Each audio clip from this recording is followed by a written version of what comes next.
Hey everyone, welcome to the RotoGrinders Morning Grind podcast. I'm your host, Stevietpfl. It's Wednesday, December 27th. It is 2023. We have a 6-game NBA slate to talk about here on today's podcast. Joined again for I don't know if on the Morning Grind if we've had like two of the same sport podcasts in the same day. But yeah, joined again by TastefulTides, Timothy Buell. Tim, what's happening, my friend? Doesn't that feel like 3 days ago, Stevie? It's like deja vu. I know, it's very weird. Doesn't feel like that was this morning, literally, that we were on a show together. So yeah, definitely a crazy night of hoops on Tuesday, and this is actually a pretty good 6-game slate we have to break down here. Yeah, a couple back-to-backs. We'll talk about those as we're going. Andre Drummond is like a point and a rebound away from a 20-25 game. I hope everyone listened. I know he was massive chalk, but we did say, like, if Vooch gets ruled out, don't overthink the Andre Drummond spot. I know he has a few steals and, like, going to be the best point per dollar play on the slate, not even close. So, but, yeah, hopefully you didn't overthink that spot because he's smashing. I took his point rebound prop and it hit I think in the second or third quarter. It wasn't even that close. So, Tim, we got, like you said, a 6-game slate. We have a little bit of injury news that we'll be watching and paying attention to here. We get started with Toronto at Washington. Washington, second end of a back-to-back in this one. So no injury report for them. This game has a 238 total. Toronto's a 7-point favorite. On the Toronto side, I mean, injury-wise for Toronto, they're really close to being healthy, fully healthy. Garrett Temple is doubtful. It's not like he's a guy that goes out and plays a ton of minutes, so not that it matters. I forgot he was even on that team. I know. So sorry about that. Didn't mean to interrupt. No, I mean, you're good. Let's start with the Toronto side of this game. Obviously, this is a fantastic spot for Toronto going into Washington. Pace-wise, defense-wise, we love to target this team. Really like Scotty Barnes at 8,700. I don't mind Siakam at 8K. That's where my main focus is on Toronto most slates. But I think we have to have a little exposure to Dennis Schroeder on this slate as well. Just with this matchup against Washington. Washington being on the second end of a back-to-back, so they might even be worse defensively in this game. What do you like here for Toronto? I mean, I see really like 5 to 6 guys that are completely playable on the Toronto side. I think this Toronto team is way too cheap for this matchup. This is like the best spot you can really attack, the best team that you can really attack, and they are on the second night of a back-to-back. So I'm not going to be shy in getting to get a lot of exposure against them. Scotty Barnes is far too cheap at 8,700. Siakam is probably technically a little too cheap, but I think he's got a massive ceiling in this matchup. So 8K for Siakam, I think, is a fantastic play. You're right, Stevie. I think we definitely have to get exposure to Dennis Schroeder at 62. I think OG in a matchup like this at 59, he could absolutely crush. And I even think Jakob Poeltl at 5,600, even though he doesn't necessarily get, a ton of run, he could easily pay off that 5,600 price tag in, 26, 27 minutes. So really, I mean, it's a starting 5. I think Gary Trent Jr. would be interesting also in like large field at 4,900, just because this is a spot where they could really just all, hit their ceilings. So I think there's really 6 viable pieces. I mean, I think Toronto is definitely one of the top targeted teams on this slate. I know it's one of the first games that we're going to talk about, but I like a lot this matchup for Toronto, and I'm definitely going to be looking I might even put in a rule, like say, like if you're making like 20 teams, like you have min 1 Toronto, because the spot is just so good. Yeah, I mean, Barnes, Siakam, Schroeder, OG would be my 4 main targets here for Toronto in the spot. And on the Washington side, I mean, I said it on the podcast for Tuesday. If you're listening live, it would have been today. But, I mean, it's the same point that I'm going to hammer home as far as Washington is concerned right now. Like, we saw Jordan Poole score 30 actual points and score 44 fantasy points. Now, 44 fantasy points at 7,600 is not going to kill you. It's just tough to play him right now. Gafford is someone I like to play, and he had a good rebounding night against my Magic, and he had a few blocks as well. So, what are your thoughts here with Washington? Honestly, don't have a whole lot of interest. I think they're priced a little bit too high for this matchup. They're going to be on the second night of back-to-backs. I mean, some people could rest, so that might open up something. But right now, I have zero interest. I think Kuzma's too expensive. I think Poole's too expensive. Jones and Afia are definitely too expensive. And it's really none of the bench pieces interest me at all. As of right now, with no news, they're a cross-off for me. Yeah, unless some people like get ruled out of this game, I just don't have a ton of interest in Washington, and I don't even know who would necessarily sit on the second end of a back-to-back for them. That would make a huge difference for me. I mean, Jordan Poole were to sit, I think that would make a huge difference, but I expect everyone to play, and I just honestly I don't see a lot here. Philly at Orlando, 225.5 total in this game. Orlando is a 2.5 point favorite. The Magic on the second end of a back-to-back here. On the Philly side, Batum is out, Embiid is out, so we don't have to wait on Embiid. Let's talk Philadelphia. Like we saw the resurgence of Mo Bamba the other night on the Christmas slate against Miami. Played 26 minutes. Paul Reed got into foul trouble, and he had like 4 fouls in the first half. Mo Bamba ended up starting in the second half. He brought a lot of energy. I wouldn't be shocked if Mo Bamba starts this game. I mean, Paul Reed he just didn't have it the other night against Miami. So I think it'd be really interesting because if Mo Bamba starts, I have interest at 4K. Going up against his former team in Orlando, second end of a back-to-back. If they're going to give Mo Bamba like 25 minutes in this game starting, I think it's really interesting. I don't think Paul Reed has a ton of upside. I talked about it on the Christmas Day podcast. He's not my favorite play. What do you like here for Philadelphia? So who really sticks out to me for Philly is DeAnthony Melton at 5,800. That is way too cheap. I know that we have Maxey also, and we've got Tobias also, but like Melton at 5,800 is way too cheap. Point guard, shooting guard. I mean, he's basically running like essentially like the backup point guard role. So like he's playing shooting the 1 and the 2. So I think he's an absolutely fantastic play. Maxey busted at super high ownership on Christmas. I'm sure the field is going to be smart enough to know that they can go right back to him in this spot. He's got a huge usage increase with Embiid off the court. So he's a great play at 8,800. Even in this tough defensive matchup, I'm definitely going to go back to Maxey. But Melton is my favorite play, points per dollar. Oubre is back in our lives too at 5,700. He's a fantastic play. I don't really know what to do with this center situation. I do agree with you. I like Bamba better, and I hope that they do start him. That will make the decision easier. But it'll also make him chalkier. So maybe if they start Reed again, a way to get different is to play Bamba and don't fall into the trap of playing Reed. That could, I don't know. I mean, that's just one way of maybe getting different in tournaments.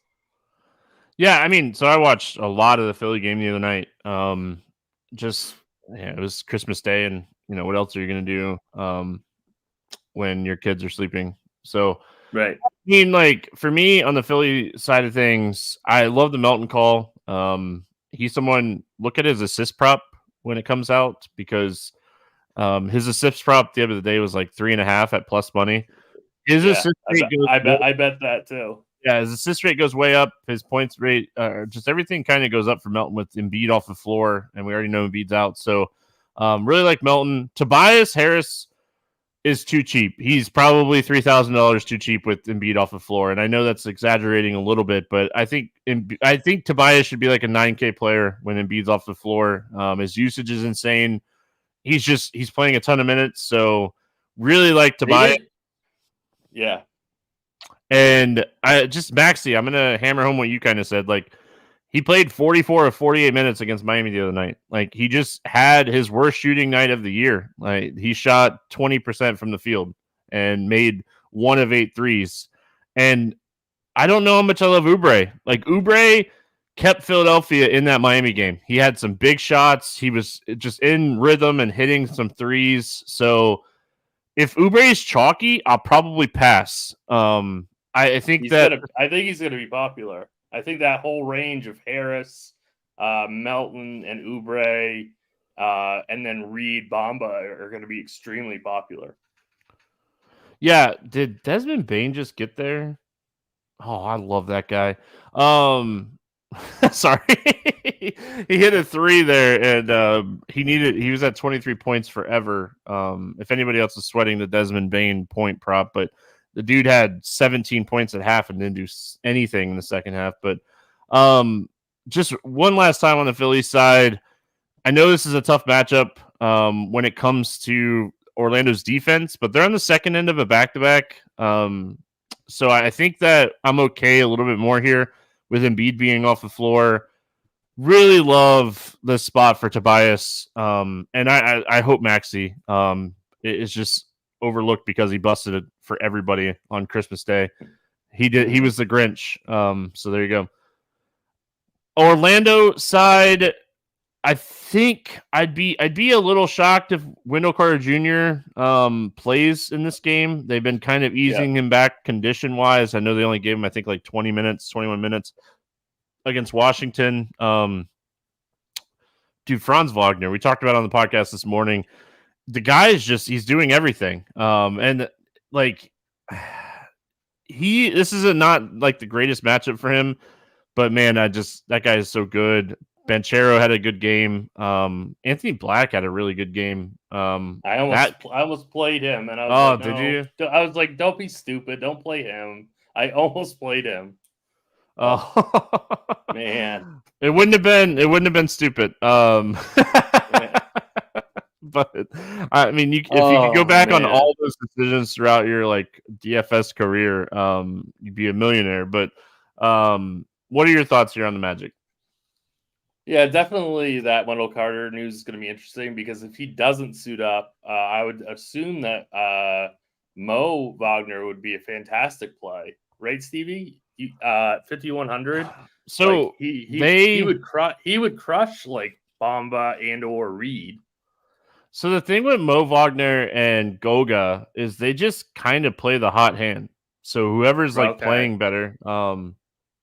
So you maybe lean right. Yeah, no rhyme or reason to either one of those guys. I would personally play Mo Wagner over Goga because he has more upside.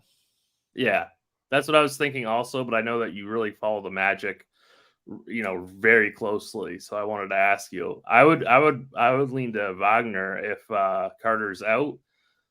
And then Franz Wagner would be the other guy. Everybody else, assuming Suggs is in, I don't really have a lot of interest in Banchero in this matchup or the slate. So it'd really just be, I guess, whoever's starting at center, unless it's Wendell Carter. And then the only other guy would be Franz Wagner. That's really it for me on the Orlando side of things. Moving on, we got Milwaukee at Brooklyn, 240.5 total here. Milwaukee, a 3-point favorite. Brooklyn, second end of back-to-back. On the Milwaukee side, Giannis is questionable, injury management questionable, so like might actually legitimately be questionable for this game. Yeah, I think he is legit questionable. Yeah, I mean, it seems like this might be a spot they sit him down, and he didn't have he had a good game the other night on Christmas Day against the Knicks, but yeah, we'll see.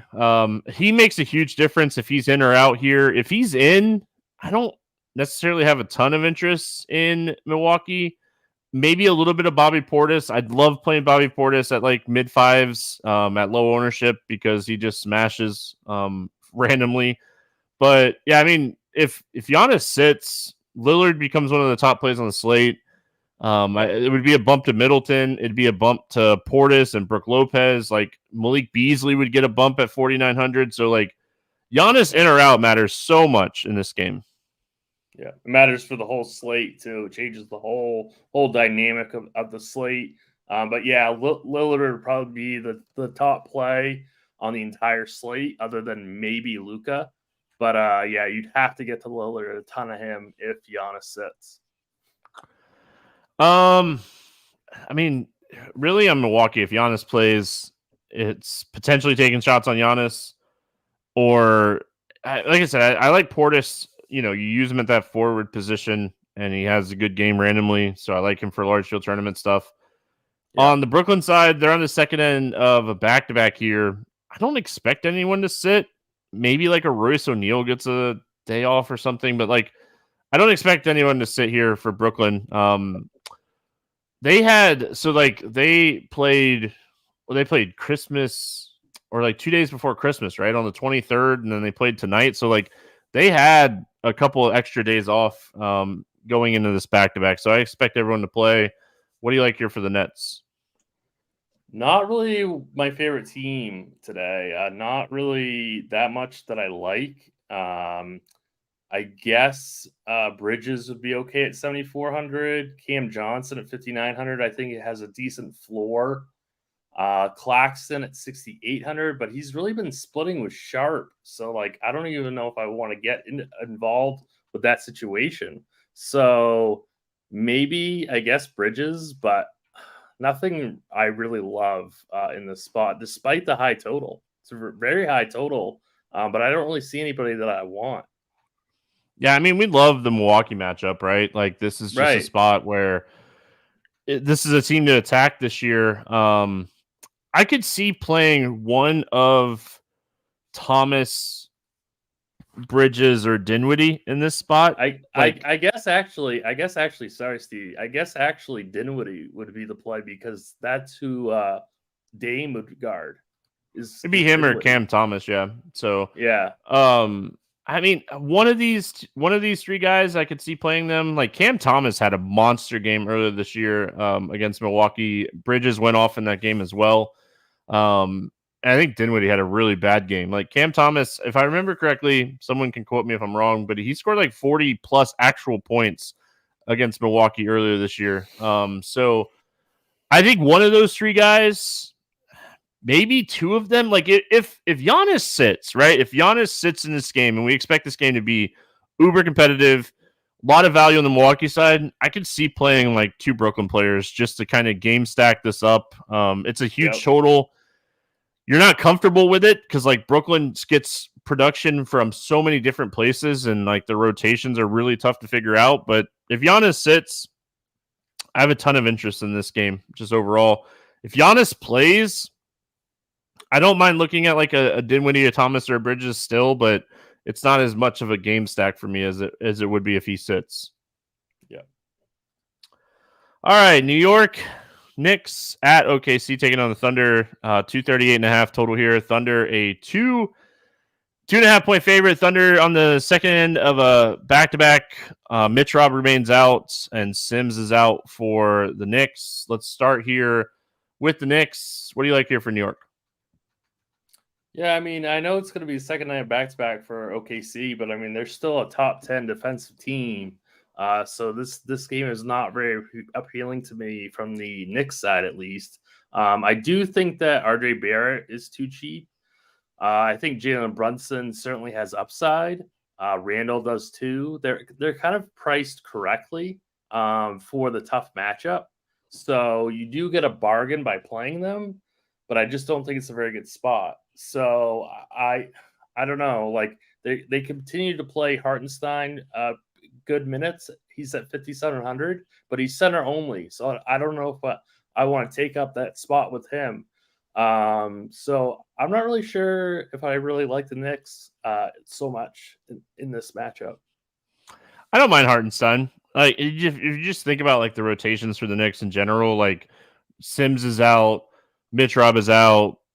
I mean, like now we're getting into like Taj Gibson playing more than like 15 minutes. I just don't see that being a thing. So like I think Hartenstein is like safe for like 30 to 35 minutes, but it's Thibodeau though. I think it is going to be a thing.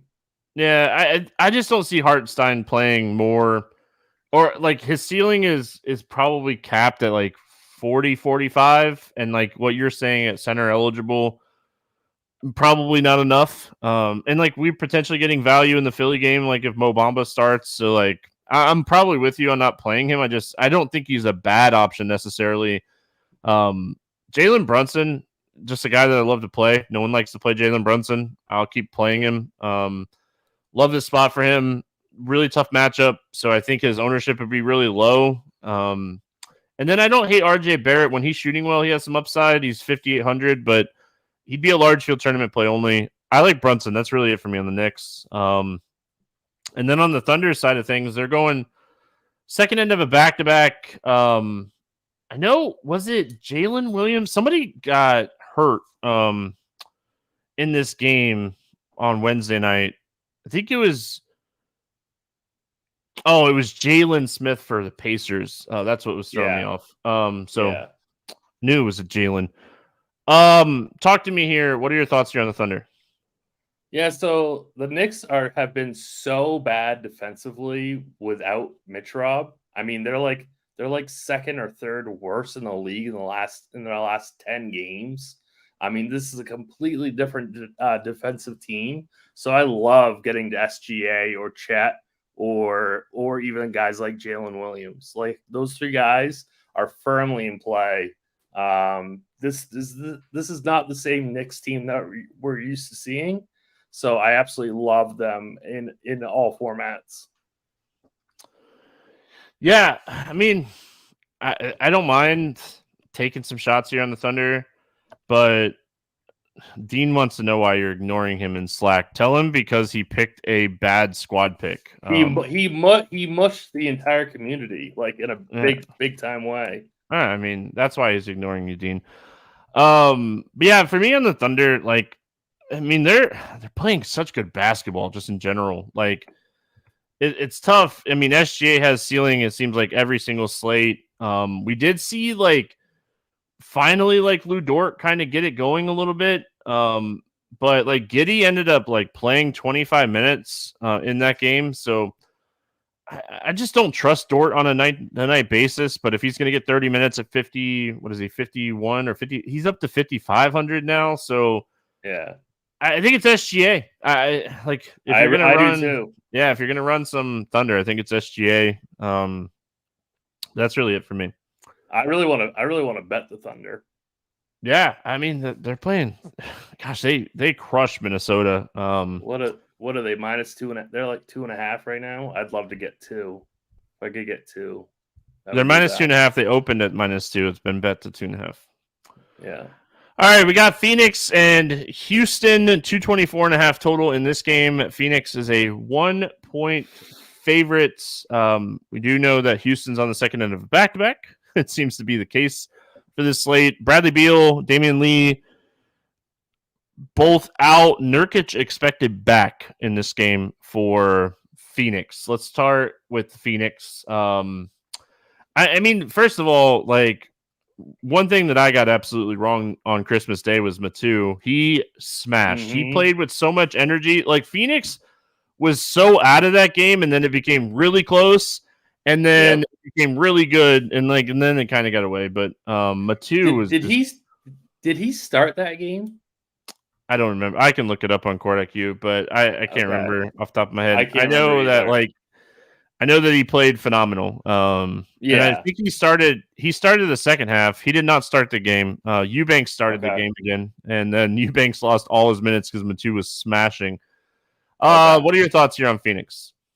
Durant looks really, really cheap, but this matchup really stinks. Like, this game is going to be slow, defensive battle, but like 9,500 for Durant is, you could always play him at that price tag. So I really like Durant. I don't want to chase Metu. I think a lot of people are going to chase him. So I don't really want to chase him. Yeah, I mean, with Nurkic being back, I mean, it's really hard to chase Metu here. And like, we assume it was like a personal reason for Nurkic being out. So like, I assume he'll be good to go and play normal minutes. So it's just hard for me to trust Metu because, I mean, there's no reason for them not to start Nurkic, Gordon, Durant, Booker, and Allen. So yeah, I mean, overall, Allen had a huge third quarter the other night.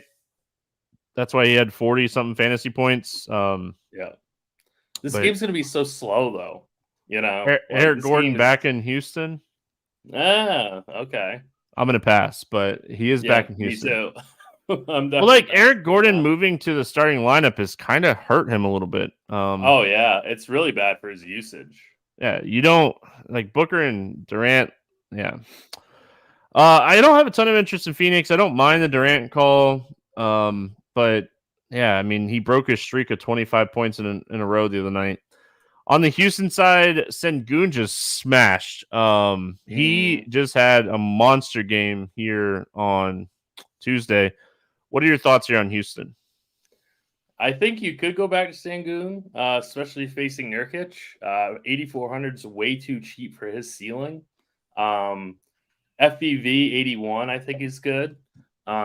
Easton at 58 is always interesting. I don't really have much interest in Smith, or Dylan Brooks. So it really just Sengun and FEV and then Easton for me. Yeah, I think this is a good spot for Van Vliet matchup wise. Yeah. Yeah. But he's 8,100. It's tough pricing. Man, Jabari Smith just, I think in just principle, I'm going to bet his point, rebound, assist, or point rebound again on Wednesday, just because like he wasn't even close and crushed me. But Dylan Brooks left the game. I would assume he misses this game. I think it was like something with a side but he left the game early. So I assume he sits. Easton has been like dealing with this leg injury. I don't know if they end up playing him or not on the second end of a back-to-back. So just kind of watch this news. Like this could be a spot where Easton sits, Brooks is out, and we get into playing a little bit more Houston in this spot. So I agree with you, Derek. Jabari Smith, he stunk. He was so bad. I played him tonight. He's been playing so good too. He just had a bad game. I mean, that's basketball. Any other final thoughts on Houston here? Nope. All right, we finish it out with Cleveland at Dallas, 230.5 total. Dallas is a 4-point favorite. They opened as a 7-point favorite. They're 4-point favorite now. Hey, finally, teams not on back-to-backs. On the Cleveland side, Garland's out. LeVert is questionable. Merrill is doubtful. Mitchell is questionable. Mobley's out.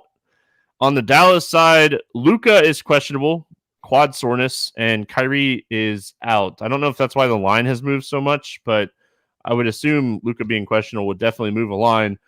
Let's start here with Cleveland. No Garland still, no Mobley. LeVert and Mitchell both questionable. I mean... Oh, and Merrill's doubtful. So, lot to digest here on the Cleveland side. What are we looking at for the Cavs? I mean, I love Jared Allen at 7,300. He should be able to eat in this matchup against Dallas. So, 7,300 for him. Craig Porter, I think, is now too expensive at 6,500. If Mitchell plays, I don't think I have a lot of interest at 9,900 in his first game back. So it'd really just be Allen for me, and then possibly Strus. Yeah, what is LeVert's status? Is he doubtful or questionable? Okay. Mitchell and LeVert are both questionable. I would have an interest in LeVert also. Yeah, like it's a knee or something, I think, for LeVert, and like Mitchell was illness on the injury report. Yeah. So I think Mitchell was like really, really sick. So I might not want to play him in his first game back. Yeah, I mean, Cleveland played Chicago a few days ago with these guys off the floor. Jared Allen played 35 minutes. Struss played 40. Porter played 39. Dean Wade played 36. And Okoro played 34. And then Nang played 21 minutes off the bench. But really, they just played the starters. As many minutes as they could handle. So if Mitchell and LeVert sit, Strus, Allen, Porter, I think even Wade's price and Okoro's price has come up enough that I really think like it's Allen, Strus, and Porter if those guys are out. You think Porter's still playable at 65? Looking at his usage and shot attempts from the other night against Chicago, I think so. Yeah. All right. I mean, he's so active on the boards and stuff too. Like, true. That's twice in like 3 games he's had 7 rebounds. Like Mobley being out is huge. Yeah, if he plays 40 minutes, I guess, then that's fine. That's what I'm saying. Like these guys, their minutes are so secure in a close game. If the game's not close, I mean, probably not getting there anyway, but in a close game. Dallas side, Luka matters so much. 50 actual points on Christmas Day against Phoenix. If he were to sit here, Hardaway, Exum, Derek Jones Jr., Hardy, all of these guys would be very playable. What are your thoughts here on Dallas? Yeah, I mean, I want to play Luka, but this is a pretty bad matchup. But he's so unstoppable. Like, how do you not play Luka? If he doesn't play, then obviously, Hardaway, Exum, Hardy, all amazing plays. Derek Jones, 5K. That'd be as low as I would go, though, other than Hardy. Yeah, I mean, for me on Dallas, if Luka plays, I don't have a ton of interest. These guys are kind of priced up. I would probably play a little bit of Luka, but that's about it. I mean, if Luka sits, then we're taking some shots. And Derek says, 6,900. What the heck? He's playing 40 minutes. Only if people sit. Yeah. I mean, yeah, Strus is not in play if Mitchell or LeVert play. They both have to be out for Strus to be playable here at that price. Right. Yeah. All right, let's play the morning grind game, and then we'll get out of here. Favorite play under 5K to go 7X. Hey, my guy went 7X yesterday on the podcast. I'm just saying, Andre Drummond went 7X. That's right. He's currently the highest scoring player on the slate. He smashed. Who do you got under 5K to go 7X today? I'm going to go Day'Ron Sharpe. Guy just absolutely crushes when he gets the minutes. And Claxton's playing good too, so it's like, how do you give Sharpe extra run when Claxton's playing good? But maybe Claxton sits on the second end of a back-to-back. That would crush. I'm going to go Mo Bamba. I hope Philadelphia realizes that Paul Reed's just not good. Mo Bamba played phenomenal the other night, and he's getting a matchup against his old former team in my Magic. So give me Mo Bamba. Over 8K to go under 5X. Who's your bust today? I'm going to go Booker. Yeah, that's who I had written down. I think he is the bust on this slate. If it's not Booker, I'm going to go Julius Randle. I don't necessarily love that. Brunson's been playing really well, and his usage is really cutting into Randle. Favorite 6X play today? DeAnthony Melton. Yeah, I don't hate that at all. I'm going to go to my boy Scotty Barnes. Don't overthink this Washington matchup for Toronto. Washington is terrible, and we're getting the second end of a back-to-back. So pick your poison on Barnes or Siakam. I'm a Barnes fan, but I think they're both phenomenal plays today. Yeah. Let's get weird. GPP play of the day. Who do you got? I think I'm going to go with Jakob Poeltl. Okay. Yeah, I mean that one's definitely he's going to be definitely super low owned, and I think he could get 40 in this matchup. Chat's saying that Drummond went 7X on his rebounds alone. Yeah, right. I know. Oh, good times. All right. My Let's Get Weird GPP play today is going to be Jalen Brunson. I already talked about this guy. He's just a guy, his shot attempts are through the roof right now. He's playing really good basketball. I like Jalen Brunson. I don't necessarily love the matchup, but I like Jalen Brunson. So there's not any bets out. Unless there's any lines that are standing out to you, there's not a ton of bets out right now. Like I said, I think Melton would be somebody. Yeah, I'm betting the Thunder. All right, there you go. Thunder minus 2.5. So, yep.